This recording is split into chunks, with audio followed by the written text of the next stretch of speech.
अहिल्यानगरच्या राजकारणात आज मोठी खळबळ उडवणारी घडामोडी घडली आहे।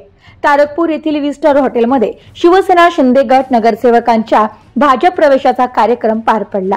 या कार्यक्रमाला पालकमंत्री राधाकृष्ण विखे पाटील उपस्थित होते।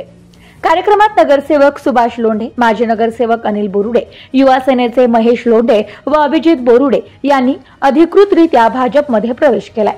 मात्र कार्यक्रमातील सर्वात मोठी ठळक व चर्चेची बाब म्हणजे काँग्रेसचे ज्येष्ठ नेते भानुदास कोतकर यांची अनपेक्षित हजेरी।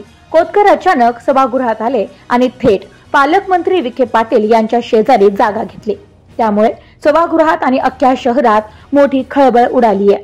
काँग्रेसच्या ज्येष्ठ नेत्याने भाजपच्या स्टेजवर बसणे हा प्रकार शहरात मोठा चर्चेचा विषय ठरला असून कोतकर भाजपात जाणार का यावर राजकीय वर्तुळात तर्कवितर्कांना वेग आलाय।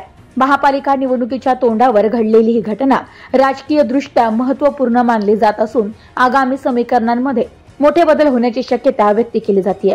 Bureau report, news today 24, Ahilyanagar.